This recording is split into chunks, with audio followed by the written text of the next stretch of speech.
So welcome to another Atypical Philosopher interview. I seem to be doing a lot of them at the moment, mainly due to the fact that I'm stuck in a room in Moscow receiving treatment for my primary progressive multiple sclerosis. I am only here for another couple of days. I have lost most of my hair and my famous sideburns are somewhat disappeared.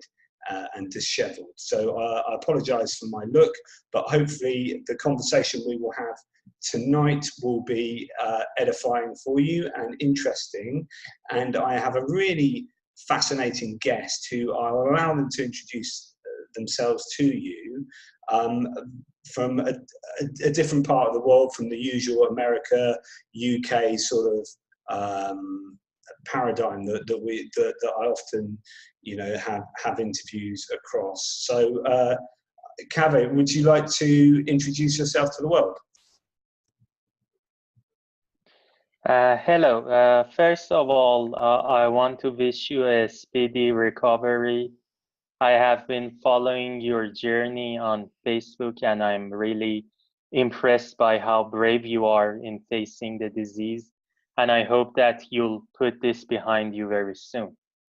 As for myself, my name is Kaveh Mousavi. Of course, this is a pseudonym, not my real name.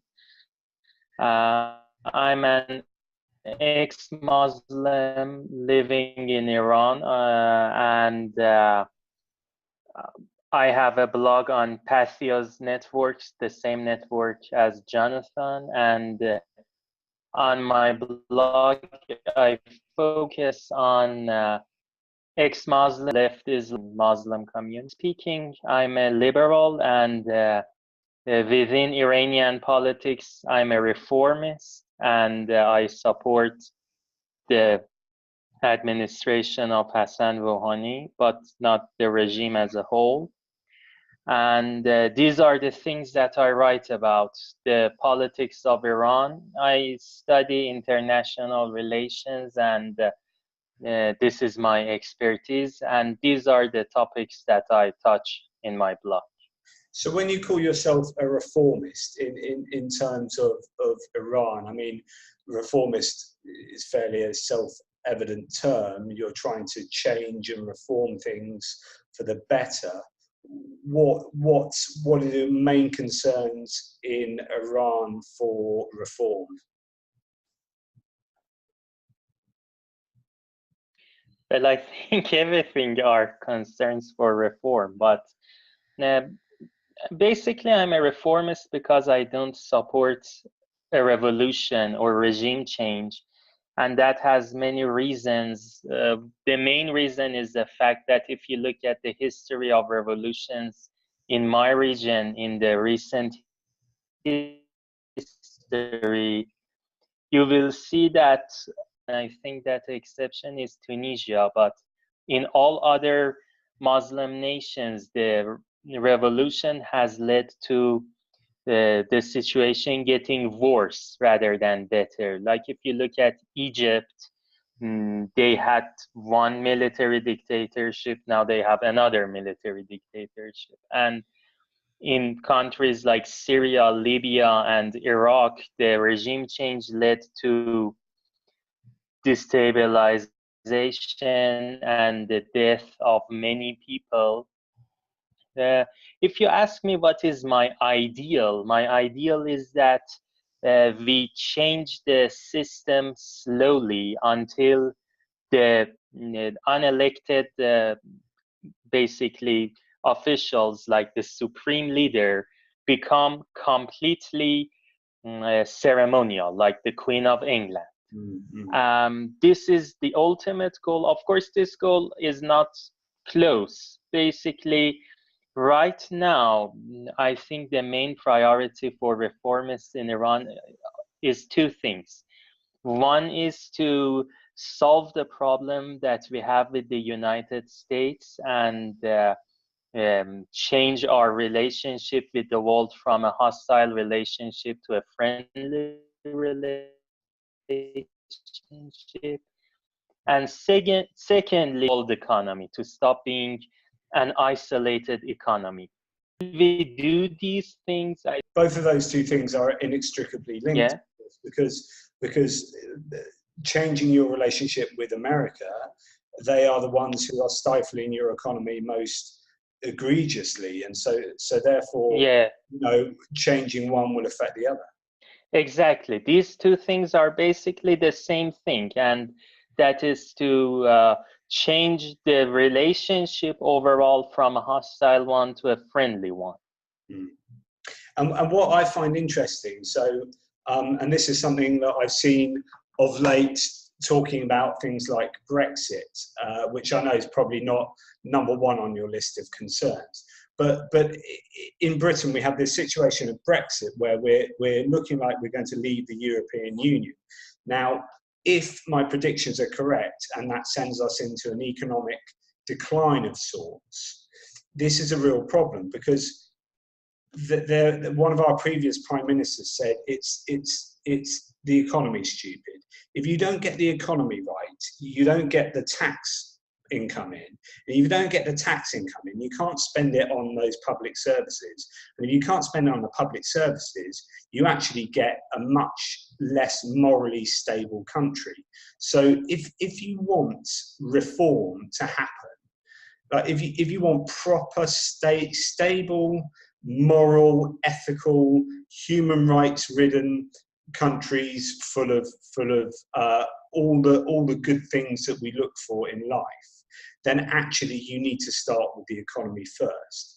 You don't get countries who have great human rights who are absolutely at the bottom of the economic pile and covered in war and strife.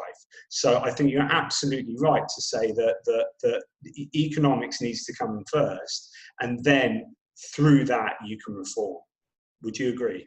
Yeah, I completely agree. There is this book called The Paradox of Plenty. It's written by a scholar named Terry Lynn Carl, and she explains that nations that depend on oil a lot, they remain dictatorships, and that is because the government is reliant on the price of oil and selling oil rather than taxes from the citizens. So it doesn't need to be responsive to the citizens. It only needs to be responsive to itself and this massive amount of resources that it has. And this is completely correct. I don't think that as long as we are an isolated nation, there is any chance for us to improve our human rights or anything. This is why I think globalization is the first step for a country like Iran. Yeah, I totally agree. Yeah. So on a day-to-day basis for you as a citizen, with your beliefs and your liberal attitudes, when you leave the door, what are your greatest challenges? And when you look around the roads, what are the things that upset you the most? Well, I don't think that it's necessarily things that I see around the city, because I live in Tehran, and Tehran is basically a normal metropolis like all the other ones. It's more the things that are the attitudes of people, and when you get to speak to them and get to their mind more in depth. And it's things like that. Well, people are misogynistic, racist, ultra-nationalist, and it's very hard to find people who have an egalitarian attitude, people who don't hate, for example, trans people, gay people. This is, of course, I know that we are not ahead of the curve when it comes to these social attitudes, but these are the things that bother me the most. And of course, right now people are very dissatisfied because we are undergoing one of our worst, if not the worst, disasters and crises in economy. And I think that people are blaming the wrong people for this, instead of blaming the hardliners and the Trump administration. Yeah. Well, People are blaming Rouhani's administration. Listen.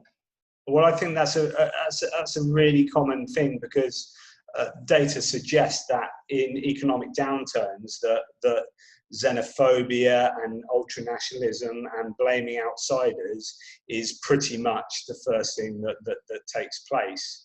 You only have to go back to Second World War Germany and hyperinflation, and the Jews took the brunt of that one. So history repeats itself. It's very much the case that's what happens. Unfortunately, we blame the outsiders for problems that we often bring on ourselves. Yeah, for example, we had these floods recently. I don't know if Western media covered them or not, but about 80 people died in a series of floods. What you saw was that military generals rushed to these places. Yeah, I said that after the floods, people embraced military personnel, military characters who went to these flooded areas and visited them, and people treated them like heroes, even though they weren't really helping. They were just advertising for themselves. And I said that today the United States designated the Islamic Revolutionary Guard Corps as a terrorist group. And this is a very dangerous thing to do, because this is the official military of Iran. It's not a non-state actor, and this increases the likelihood of war between Iran and the US, and it decreases the likelihood of dialogue. So today was a very bad day for people who believe in de-escalation. Well, I think when you've got Trump in charge of America and he's putting war hawks like Bolton in charge of his sort of foreign policies and what he does with countries he wants to go to war with, I think you've got massive problems, and those sort of reactions don't surprise me in the least. Yeah, but this is unprecedented. It's the first time that a state actor has been designated not as a supporter of terrorism, but as terrorists themselves. And basically, our military is in many countries. What are they going to do now? Are they going to attack us with drones the same way that they attack ISIS and Al-Qaeda? That would lead to war very quickly. This was a very wrong-headed move, and I'm really worried about the future. Well, yeah, you and me both. I'm worried about. I was speaking last night on another interview about how the very real possibility that Trump could get in 2020 if the Democrats are so fractured and have so many candidates that are vying against each other. If everyone puts their eggs in Trump's basket, then he's got a good chance of getting back in, and goodness knows what could happen around those parts of the world as well.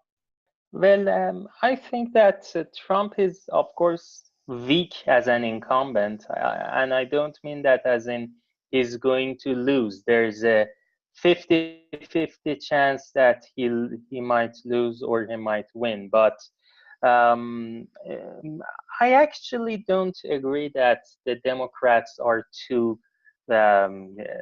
divided, because it's the primary season and it's the competition season. I think once the primaries are over, then it's important to come around the nominee, whoever they are. Yeah, and I know I follow you some, because you're quite interested in pinning your hopes on particular Democratic candidates, and you're not afraid to say so. There's an interesting array of candidates this time, and I'm just not sure who would be best placed to beat Trump, given that Biden's quite old, Elizabeth Warren is a woman, and that's still an issue. I mean, I quite fancy Elizabeth Warren as her. She's very politically strong and motivated. She's one of my favourites, but whether she would beat Trump, I just don't know. So I don't know. What would your opinion be? Well, I think this is, you know, um, first of all, I don't believe in personalities when it comes to the horse race. I think that it's more about the social attitudes. Like, if you look at the 2018 congressional election, if I'm a moderate Democrat, I won these many seats. If I'm a leftist Democrat, I can look at it and say, look, I've won these many seats. I think that it's not, it's only conjecture when we say this person can beat Trump or can't beat Trump.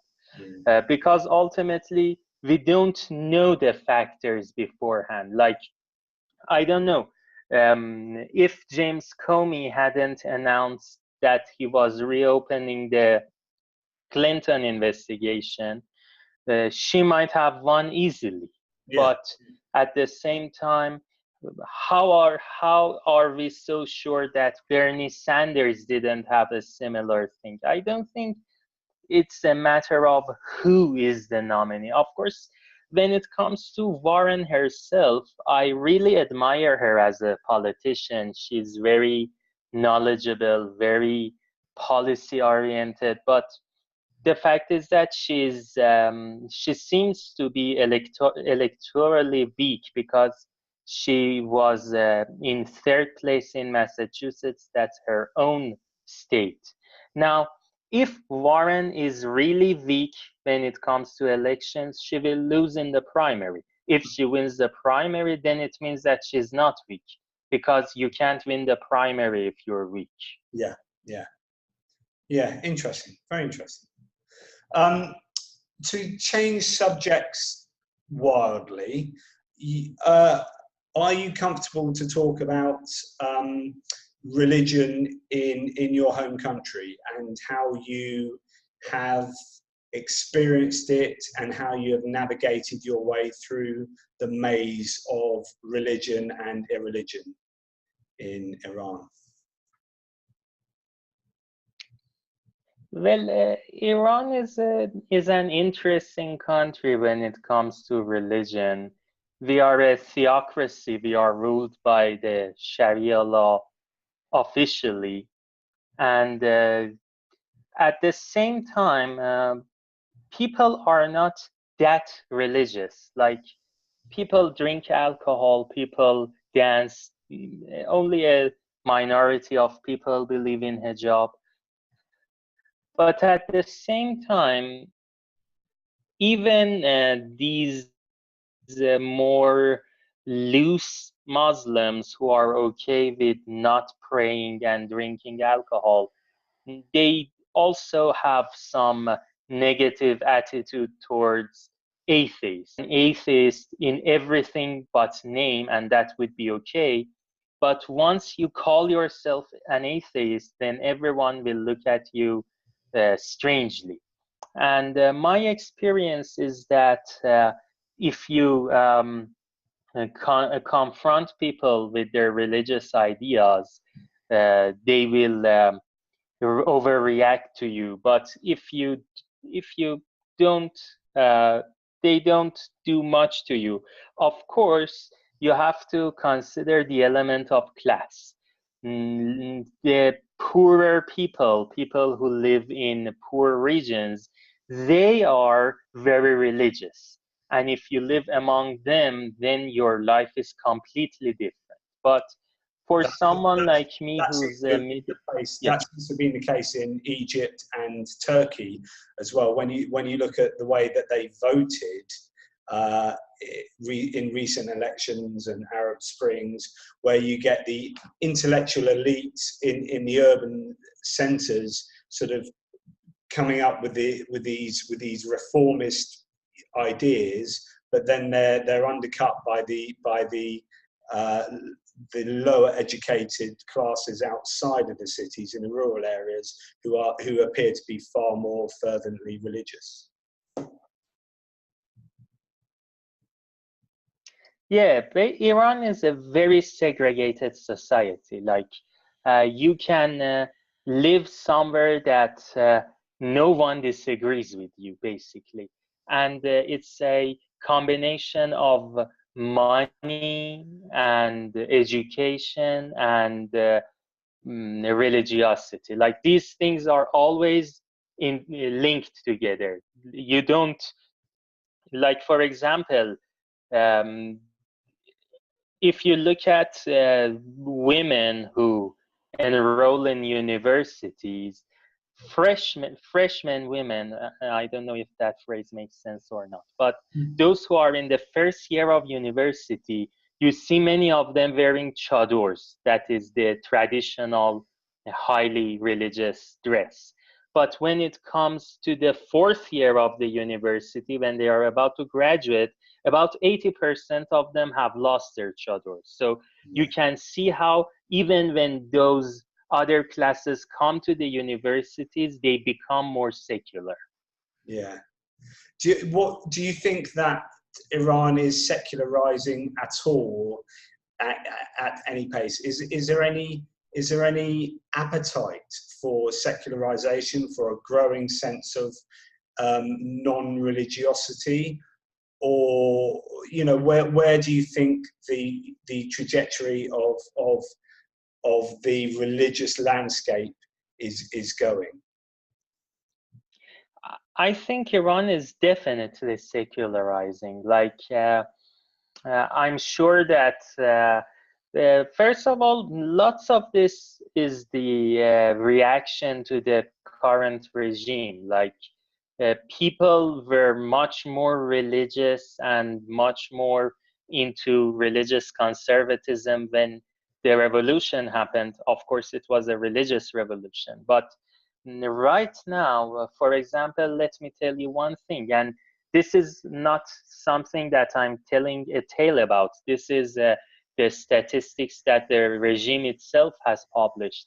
About 70% of Iranians don't believe in mandatory hijab, for example.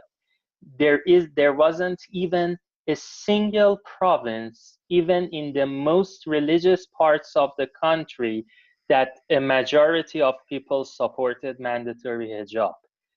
So yeah, definitely Iran is rapidly moving away from religious conservatism. Mandatory hijab, did you say? As in Forcing other people to wear hijab.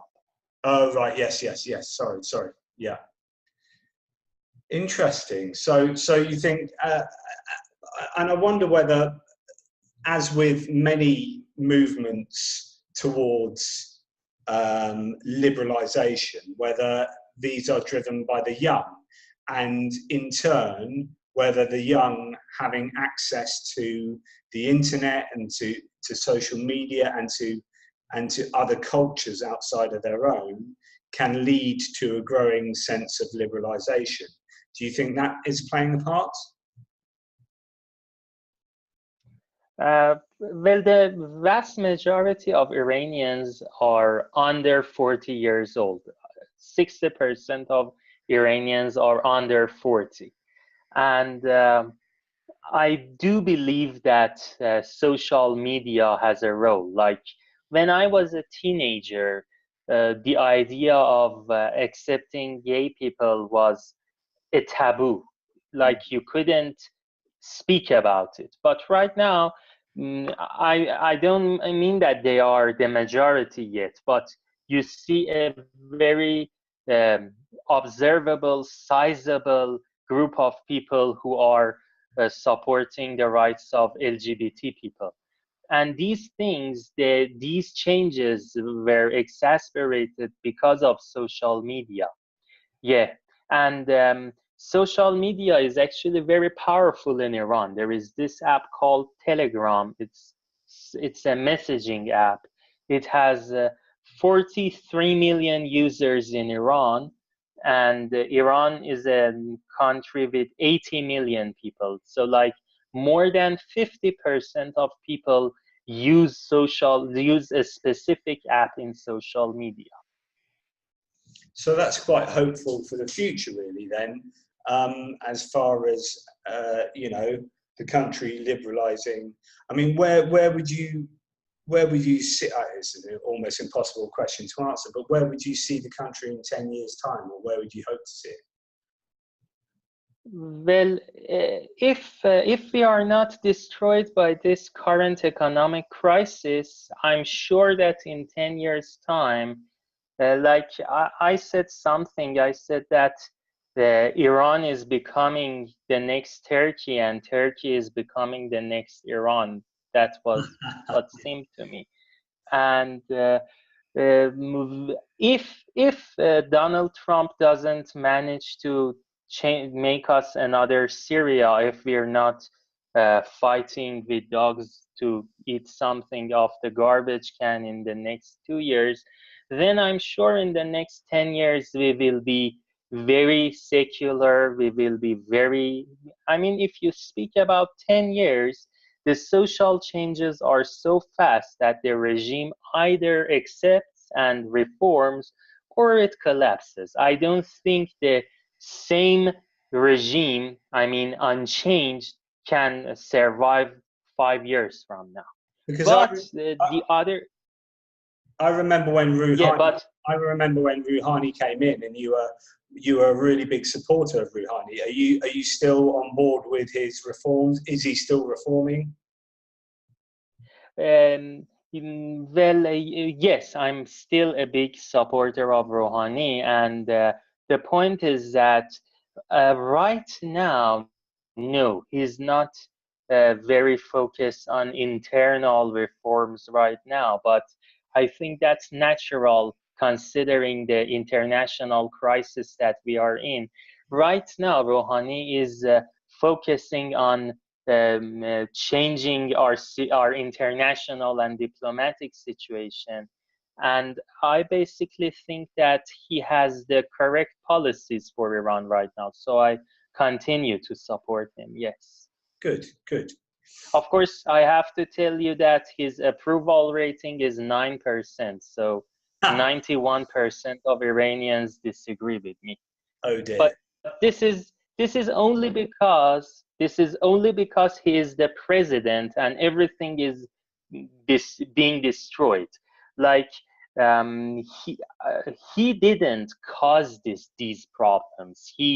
Like if you talk about Ahmadinejad, he had policies that made our economic situation worse, and he also constantly made our international situation worse by saying unwise things like Holocaust didn't happen or that the US did the 9/11. Rouhani hasn't done anything to make the situation worse, and his proposed solutions are the correct ones. So although I'm in absolute minority when it comes to, I constantly debate people and tell them, well, tell me one policy of Rouhani that made the situation that we are in. And no one answers me this. They all answer, well, why isn't he solving the problem? Well, he's not solving the problem because we are under sanctions. Yeah. And he wants to go and talk to the US. He wants to change the problems that we have with the US, but he's not able to. And part of the reason that he's not able to is because he has lost his only leverage of power, that was his popular support. Basically, right now, Rouhani is completely at the mercy of the unelected part of the regime. So what is he going to do? Of course, he could do some things that would be only temporary solutions, and he has chosen not to do them. And it's because he wants to basically force the regime to accept the United States. That is his ultimate goal. Yeah. And I support that ultimate goal. Yeah. So to change us subject slightly again, back to sort of religion, obviously being the main kind of joining idea of the blog network that we both write for. What's the situation with sort of organized atheism, if you could call it that? Are there groups of people who get together in Iran who are like-minded free thinkers? Is it safe enough to do that in certain places in Tehran, for example?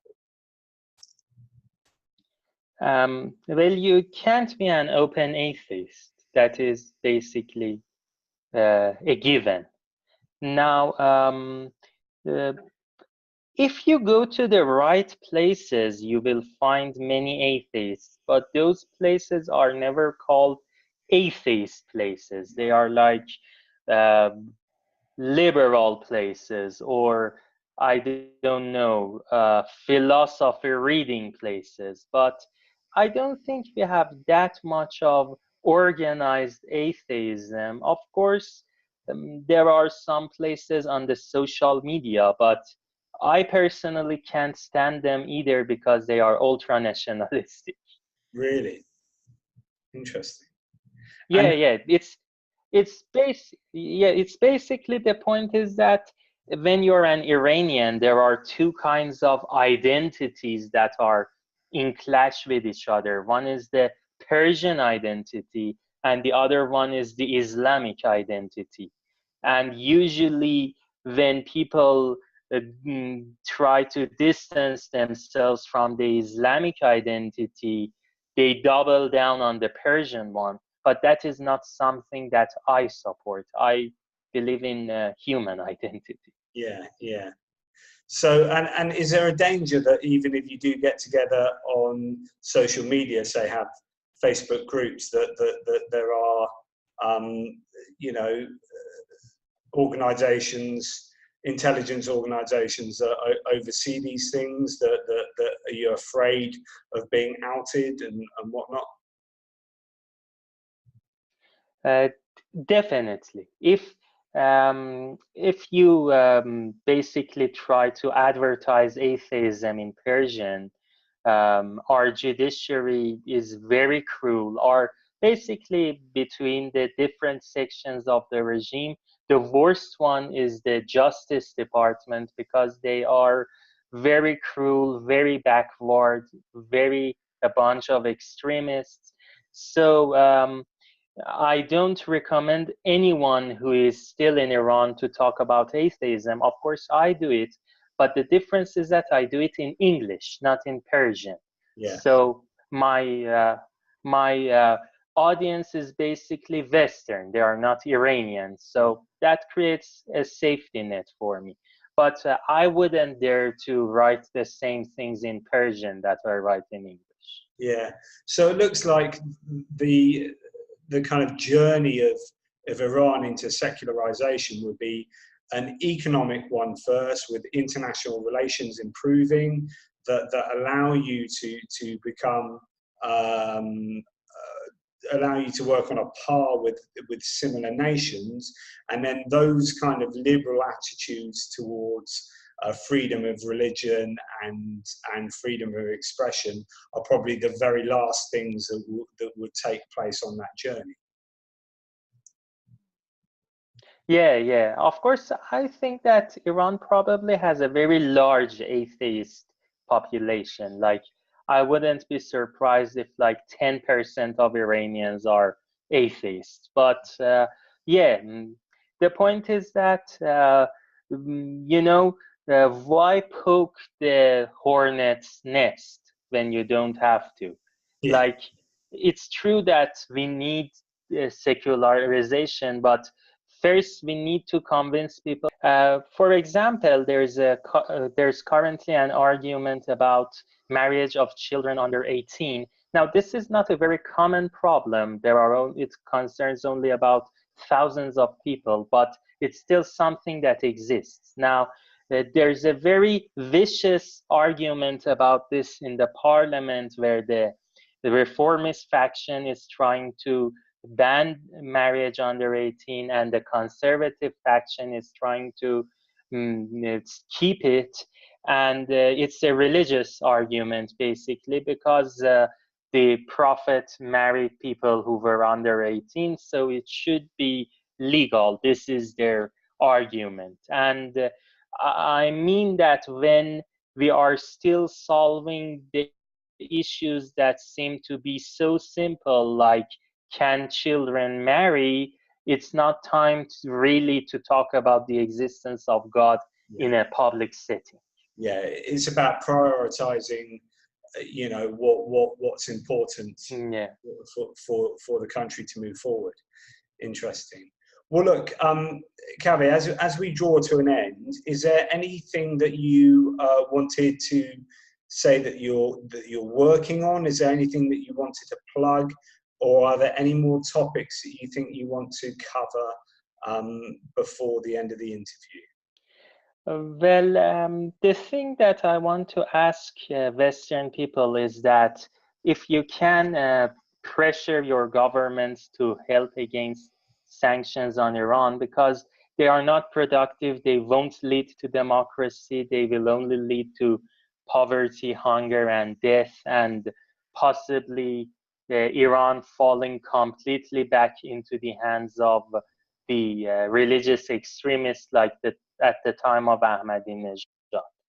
I blog at On the Margin of Error on Patheos Network on the non-religious section, and I wish your listeners would visit my blog. And I thank you for the time that you've given me, and I want to again wish you a very speedy recovery. You are a great man, and I wish you all. You split up there Yes. on the nice bits that you said at the end, but I'll take that from you. Well, look, mate. What I will say about the pressure on the sort of sanctions to Iran is that I was impressed with the EU, who actually stood up to America when America was getting a bit hardcore on you, and I think, and this is my worry, is that if the EU break up and become this populist right-wing haven for going back decades towards the Second World War, I'm worried for the world, because I think the EU has a really positive place to play in the world, and I thought they stood up fairly well to Trump in trying to ensure that Iran wasn't overly harshly treated. I don't know whether that's the same opinion from yourselves, but certainly that's the idea that I got. I don't think that Europe did enough to face the sanctions. Of course, there are some complexities, like there is this international task force called FATF, and Europe is basically telling Iran that if when you comply by FATF, we will then begin to help you in earnest, and the conservative part of the regime is currently upholding the FATF issue. But I think Europe could have done more. Yeah. Of course, Europe has its own problems with Iran, and I understand that. I'm not someone who thinks that Iran has no fault in its own situation, but I still think that Europe needs to take more concrete steps if they want to make sure that Iran, and then if Iran is basically destabilized, that is very bad for Europe too. Like if you thought that the refugee flood from Syria was bad, what do you think the refugee flood from Iran will be? Syria has under 10 million people. We have 80 million people. And Iran is basically at the intersection in the world that stops drugs from coming. There will be an opioid crisis in Europe. So it's not only in the interest of Iran to remain stable. Europe is very much dependent on Iran's stability as well. Of course, I want to add that, like you, I also really admire European Union, and I think that the whole world needs to follow the example of the people who basically orchestrated the EU, and we need to have regional cooperation everywhere in the world, and we need to move towards a kind of a global alliance rather than nation states competing with each other. Do you know what? If we can finish on that point, Kaveh, that is basically my remit for the EU, and my support for the EU is international cooperation. You will not solve global issues without international cooperation. And so if that starts with the EU and grows into a one world order or whatever, then so be it. That's fantastic. We need to work together, and we need to work efficiently and morally and ethically. So completely agree. Well, look, Kaveh, it's been an absolute pleasure. It's been a really interesting talk, and one that's covered lots of areas that I clearly don't have any idea about, but you do. So thank you for educating me. And hopefully, thank you. You're too kind. We will converse in the future at some point. Thank you very much. Thank you very much. Take care, buddy.